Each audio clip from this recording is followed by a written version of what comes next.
देश विदेश में सबसे पहले बात उत्तर प्रदेश की। उत्तर प्रदेश में सूखे के हालात से निपटने के लिए सोमवार देर शाम मुख्यमंत्री योगी आदित्यनाथ ने समीक्षा बैठक की।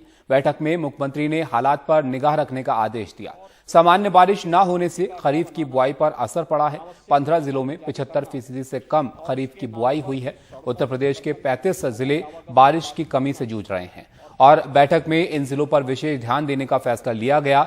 और इस साल 81 लाख हेक्टेयर पर खरीफ के फसल की बुआई हुई है, जबकि 96 लाख हेक्टेयर पर बुआई होती थी। यहाँ पे लखनऊ प्रशासन को बहुत गंभीरता से इसको लेना चाहिए। इस प्रकार की आम आदमी पार्टी ने गुजरात के लिए अपने दूसरे चुनावी वादे की घोषणा कर दी है। केजरीवाल की दूसरी गारंटी के तौर पर घोषित इस चुनावी वादे में अरविंद केजरीवाल ने गुजरात के सभी बेरोजगार युवाओं को रोजगार देने का वादा किया।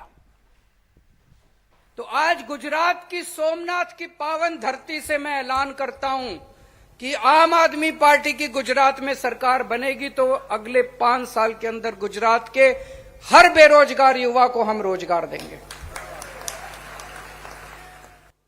गुजरात विधानसभा चुनाव 2022 के लिए अरविंद केजरीवाल का दूसरा चुनावी वादा, दूसरी गारंटी। गुजरात के सोमनाथ जिले के वेरावल में जनसभा को संबोधित करते हुए केजरीवाल ने वादा किया कि 5 साल में हर बेरोजगार को रोजगार देंगे। जब तक रोजगार नहीं मिलेगा 3000 रुपए महीना बेरोजगारी भत्ता देंगे। 10 लाख सरकारी नौकरी निकालेंगे। नौकरी के लिए होने वाले पेपर लीक ना हो, इसके लिए सख्त कानून बनाएंगे। सहकारिता क्षेत्र की नौकरी का सिस्टम सुधारेंगे। आम आदमी पार्टी का मानना है कि बेशक गुजरात में बिजनेस माइंडेड लोगों की अच्छी खासी संख्या है, लेकिन बेरोजगारी की जो समस्या पूरे देश में है वो गुजरात में भी है। गुजरात में लाखों की तादाद में युवा बेरोजगार है, जो शिक्षित है, जो पढ़े लिखे हैं, वो बेरोजगार है। एक मैं छोटा सा एग्जांपल दे दूं कि हेड क्लार्क की भी एग्जाम होती है, उसकी भी सरकार भर्ती निकालती है, उसमें भी लाखों की तादाद में फॉर्म आ रहा है भर्ती के लिए। मतलब यही बताता है कि गुजरात में युवा कितना बेरोजगार है। जो लड़के हैं रोजगार नहीं है, बेचारा को कोई काम धंधा नहीं तो मर जाते हैं, आत्महत्या करते हैं। तो उसके लिए जो आम आदमी पार्टी आ जाएगी, तो केजरीवाल साहब आ जाएंगे, तो युवाओं को एक उत्साह है कि ये पार्टी आएगी तो हमको रोजगार मिलेगा, फैमिली को भी थोड़ा साथ सहकार मिलेगा। इससे पहले अरविंद केजरीवाल गुजरात चुनाव के लिए 300 यूनिट मुफ्त बिजली हर महीने और 31 दिसंबर 2021 तक का सारा बकाया बिल माफ करने का चुनावी वादा भी कर चुके हैं। इस समय केवल आम आदमी पार्टी है जो गुजरात में चुनाव प्रचार भी कर रही है और चुनावी वादे भी कर रही है। हालांकि ये आम आदमी पार्टी की आदत और स्वभाव के अनुरूप भी है और संभावना ये भी है कि हो सकता है अगले महीने से आम आदमी पार्टी अपने उम्मीदवारों की भी घोषणा करना शुरू कर दे। सोमनाथ से अपने कैमरा सहयोगी सुनीश कुमार राम के साथ मैं शरद शर्मा, एनडीटी मीडिया। कांग्रेस पर परिवारवाद के बहाने हमला करने वाली बीजेपी की सारी बातें मध्य प्रदेश के निकाय चुनावों में खोखली साबित हुई हैं। मंत्रियों और विधायकों ने अपने परिजन और अपकृत करने में कोई कोर कसर नहीं छोड़ी। ज्यादातर सफल हुए तो कुछ हार भी गए। ये हालात तब थे जब चुनाव से पहले पार्टी अध्यक्ष जेपी नड्डा भोपाल में आकर पत्रकारों को परिवारवाद की परिभाषा समझा कर गए थे, लेकिन शायद उनकी अपनी पार्टी ने इसे नजरअंदाज कर दिया। हमारी कोशिश है कि परिवार में पिता के बाद बेटा ले ले, इसको रोका जाए। हाँ, हमारे यहाँ भी कार्यकर्ताओं में और समाज के लोग तरह तरह से विषय को उठाते रहते हैं, लेकिन आपने देखा होगा कि उत्तर प्रदेश के अंदर हमारे यहाँ बहुत से एमपीज थे जिनके बेटे अच्छे सक्षम सब लोग हैं। मध्य प्रदेश में भी बहुत से हैं। तो सबको समझाना, बुझाना, बातचीत करना और आगे बढ़ना। आपके यहाँ भी शायद दो तीन बाई इलेक्शन आए थे, नतीजे बहुत पक्ष के नहीं आए और हम जीत सकते थे, लेकिन हम लोगों ने, हमारे अध्यक्ष जी बैठे हैं, हमारे मुख्यमंत्री बैठे हैं, ये हमसे कहते रहे कि ये सीट दिक्कत में पड़ जाएगी। हमने कहा पढ़ने दो, कोई बात नहीं, नीति है भैया, फॉलो करना पड़ता है। हिमाचल में हमारी एक सीट थी, मुसीबत में पड़ गई, जीती सीट, अब हार गए, लेकिन नहीं दिया हमने, कार्यकर्ता को दिया। इस वंश बेल के पक्ष में भी बीजेपी के तर्क हैं तो कांग्रेस हमलावर है। भारतीय जनता पार्टी का ये स्पष्ट मानना है कि कांग्रेस और कई सारे ऐसे राजनीतिक दल हैं क्षेत्रीय जिन्होंने परिवारवाद को बढ़ाने के चक्कर में उन राज्यों का और देश को दीमक की तरह खाने का काम किया है। भारतीय जनता पार्टी ने इसे चुनौती की तरह लिया है और अपने मूल कार्यकर्ताओं को आगे बढ़ाते हुए उन्हें टिकट दी है लोकल बॉडीज के चुनाव में, इस बात से बिना घबराए हुए कि परिणाम क्या होंगे। भारतीय जनता पार्टी एक मात्र ऐसी पार्टी है जिसकी कथनी और करनी में बड़ा अंतर है। पहले क्या कहा गया था, यहाँ नड्डा जी जब आए कि साहब राष्ट्रीय अध्यक्ष जी यहाँ हैं भाजपा के और वो कह रहे हैं कि भाई भतीजावाद नहीं चलेगा, लेकिन टिकट जब दिए गए तो महापौर के मामले में हो या फिर नगरीय निकाय के चुनाव हो, जिला पंचायत के चुनाव हो, खूब जम के भाजपा का परिवारवाद चला, भाई भतीजावाद चला।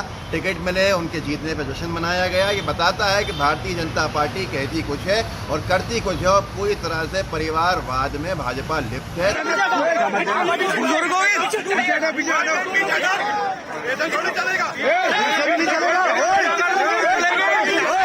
मध्य प्रदेश में सुप्रीम कोर्ट के फैसले से हुए निकाय चुनाव कई मायनों में अभूतपूर्व रहे।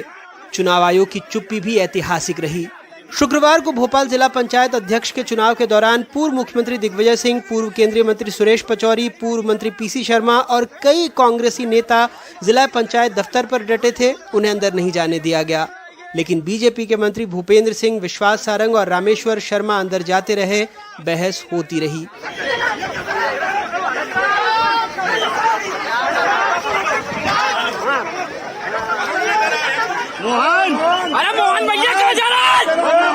कांग्रेस का दावा था कि 10 में से 8 उसके उम्मीदवार जीते, लेकिन कांग्रेस के 8 जिला परिषद सदस्यों में से 4 बिक गए, जिसमें से एक अध्यक्ष बन गया, दूसरा उपाध्यक्ष।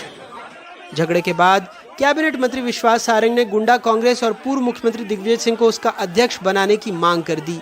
जो वो कांग्रेस जो कह रही थी कि भोपाल जिला पंचायत में हमारा बहुमत है, वो मुंह के बल गिरी और भारतीय जनता पार्टी अध्यक्ष और उपाध्यक्ष का चुनाव जीती है।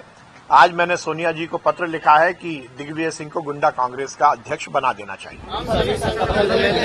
हमारे मुख्यमंत्री शिवराज सिंह चौहान।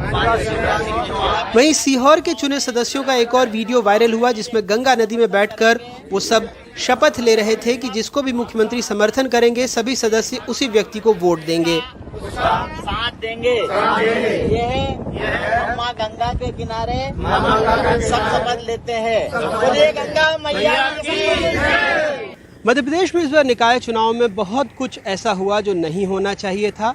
पार्षद होटल रिजॉर्ट घूमे, खरीद फरोख्त के आरोप लगे, झूमा झटकी हुई, लेकिन चुनाव आयोग चुप रहा। बीजेपी अक्सर कांग्रेस पर परिवारवाद को लेकर हमलावर रहती है, लेकिन इस बार नेताओं मंत्रियों के रिश्तेदारों को जमकर टिकट बांटे गए। यही होता है कथनी और करनी का फर्क। मध्य प्रदेश में अपने ब्यूरो सहयोगियों और भोपाल से कैमरा पर्सन रिजवान खान के साथ अनुराग द्वारी, एनडीटीवी इंडिया। बीजेपी नेता और रेलवे पैसेंजर सर्विस कमेटी के चेयरमैन और उनके बेटों पर गृह मंत्री अमित शाह के नाम पर 2 करोड़ की ठगी का आरोप है। आरोप के मुताबिक 100 करोड़ रुपए में रेलवे के अलावा कई और प्रोजेक्ट देने की डील हुई थी। दिल्ली पुलिस की स्पेशल सेल ने इस मामले में केस दर्ज कर लिया है। ये हैं मुंबई के बड़े कारोबारी। फिलहाल हम इनका नाम और पता नहीं बता रहे। इनका आरोप है कि बीजेपी नेता और रेलवे पैसेंजर सर्विस कमेटी के चेयरमैन रमेश चंद्र रत्न और उनके बेटे ब्रजेश रत्न ने रेलवे के अलावा कई और प्रोजेक्ट दिलवाने के नाम पर उनसे 100 करोड़ की डील की और 2 करोड़ रुपए एडवांस ले लिए। बाद में पता चला कि उनके साथ ठगी हुई है। दिल्ली पुलिस ने इस मामले में केस दर्ज कर लिया है। अगले दिन मेरे पास सुबह 9 बजे राहुल शाह का फ़ोन आया और कई सारे मिस कॉल भी आए थे अनीस बंसल के, जो भाई साहब आप 2 रुपये का टोकन लेके काम आपका हो जाएगा, 2 रुपये का टोकन लेके आप वहाँ कुशाक रोड पे जाइए, जहाँ पे ये कॉल करेंगे गृह मंत्री साहब को और अगले 1 घंटे में आपकी मीटिंग करवाई जाएगी।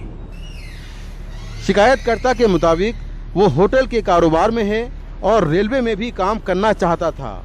इसी सिलसिले में उसकी मुलाकात राहुल शाह और अनीस बंसल से हुई। दोनों ने इसी साल 27 मार्च को ब्रजेश से मिलने के लिए लुटियन दिल्ली के उसके कुशक रोड के एक बंगले में बुलाया। बताया गया कि ब्रजेश के पिता रमेश चंद्र रत्न बीजेपी नेता हैं और रेलवे बोर्ड के चेयरमैन हैं। ये भी कहा गया कि इनका गृह मंत्री और उनके बेटे के साथ रोज का उठना बैठना है और आरोप है कि 2 करोड़ रुपए एडवांस लेकर उसी रात अमित शाह से बात कराने का वादा किया गया था।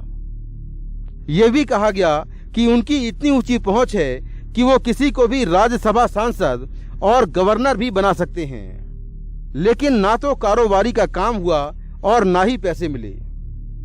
उसके बाद मेरे पास कोई चारा नहीं बचा। फिर मेरे एक मित्र हैं, उनके सहयोग से मैं पहुंचा 9 कृष्णा मेनन मार्ग, क्योंकि ये गृह मंत्री अमित शाह के नाम से ये पैसे उगाए ही गए हैं। और फाइनली इन्होंने, ब्रजेश रतन ने ये बताया था, जो 2 करोड़ तो साहब के पास आगे चले गए, ठीक है, आप वहाँ जाके अपने पैसे ले आओ और 3 करोड़ और दे दो क्योंकि मेरी बात खराब हुई है। तो मैं तो बिल्कुल ही शॉक में था, जो ये लोग क्या बात कर रहे हैं। तो मैंने डायरेक्ट जो है गृह मंत्री जी के यहाँ गया, 2 एप्लीकेशन, एक कमिश्नर ऑफ पुलिस दिल्ली के नाम से लिखा, एक प्रति मैंने माननीय गृह मंत्री जी को दी और उसके बाद जो है ये स्पेशल सेल वालों ने उसके बाद ये केस दर्ज करवाया है। जब इस मामले में हमने रमेश चंद्र रत्न के बारे में पता किया तो पता चला कि वो रेलवे बोर्ड के चेयरमैन नहीं बल्कि रेलवे पैसेंजर सर्विस कमेटी के चेयरमैन हैं। रमेश चंद्र कैमरे पर तो नहीं आए, लेकिन उन्होंने फोन पर बताया कि मैं बीजेपी से जुड़ा हूं, मेरा जीवन शीशे की तरह साफ है, पुलिस जांच कर रही है, जांच में सब साफ हो जाएगा। हम रमेश चंद्र रत्न के घर भी गए। ये उनकी सरकारी कोठी है जहां हमें बाउंसरों के अलावा कोई नहीं मिला। शिकायतकर्ता के मुताबिक आरोपी उसे बार बार धमकी दे रहे थे। ठगी गृह मंत्री अमित शाह के नाम से की गई थी, इसीलिए 9 जून को सीधा वो गृह मंत्री के घर पहुंचा और उसने पूरे मामले की शिकायत की। इसके बाद गृह मंत्री के दफ्तर से तुरंत दिल्ली पुलिस को इस मामले की जांच के आदेश दिए गए। जांच के बाद दिल्ली पुलिस ने 1 जुलाई को इस मामले में धोखाधड़ी और आपराधिक साजिश के तहत केस दर्ज कर लिया। हालांकि अब तक कोई भी आरोपी गिरफ्तार नहीं हुआ है। नई दिल्ली से मुकेश सिंह, एनडीटीवी इंडिया। कानून व्यवस्था बनाए रखने की जिम्मेदारी पुलिस की है, यह सच है, लेकिन पुलिस कर्मी नहीं बल्कि आम लोग, नेता और सभी धर्मों के लोगों को पुलिस का सहयोग करना चाहिए। अगर वे हमें सूचना देते रहेंगे तो ऐसी घटनाओं पर काबू पाया जा सकता है। इसी तरह फाजिल की भी हत्या की गई धारदार हथियार से। हत्याकांड सीसीटीवी में रिकॉर्ड हुआ। जिस गाड़ी से हमलावर आए थे उसके मालिक को पुलिस ने गिरफ्तार किया। साफ है कि अब तक हमलावरों की पूरी जानकारी पुलिस को मिल चुकी होगी, लेकिन पुलिस आरोपियों को गिरफ्तार क्यों नहीं कर रही? क्या उसे डर है कि इससे हिंसा भड़क सकती है? अब इन तीनों केसों को हम जल्दी सुलझा लेंगे, हमें विश्वास है। इससे ज़्यादा ज़रूरी बात यह है कि आगे से ऐसी घटनाएं नहीं होनी चाहिए, इसलिए मैं यहाँ आया हूँ ताकि सभी अधिकारियों के साथ बैठक करके, जैसा हमारे माननीय सीएम ने दिशा निर्देश दिए हैं, उनके साथ चर्चा कर सकें। 10 दिनों में 3 हत्याएं हुई। 18 साल के मसूद, फिर 31 साल के प्रवीण नेतारू और बाद में 23 साल के फाजिल की।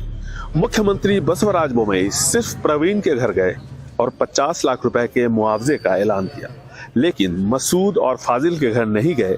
ऐसे में मुस्लिम संगठनों ने शांति समिति की बैठक का बहिष्कार किया। सोमवार को कोप्पल में मुख्यमंत्री को कैंपस फ्रंट ऑफ इंडिया के कार्यकर्ताओं ने काला झंडा दिखाया।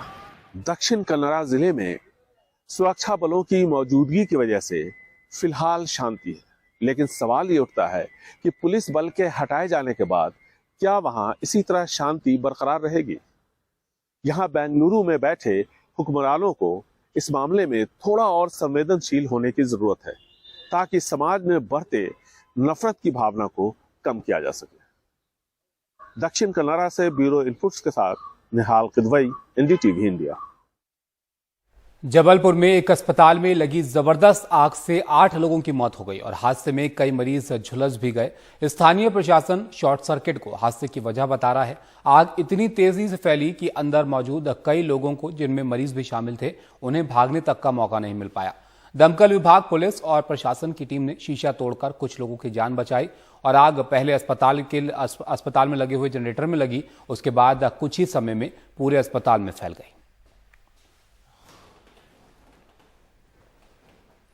5G स्पेक्ट्रम की बात करते हैं। 5G स्पेक्ट्रम की नीलामी में रिलायंस जियो ने सबसे बड़ी बोली लगाई है। 88,078 करोड़ रुपए की बोली लगाकर कुल स्पेक्ट्रम में से करीब आधा हिस्सा रिलायंस जियो ने हासिल किया है। साथ ही अडानी समूह ने 212 करोड़ रुपए में 400 मेगाहर्ट्ज स्पेक्ट्रम खरीदा। जियो ने 700 मेगाहर्ट्ज बैंड समेत विभिन्न बैंड में स्पेक्ट्रम खरीदा है।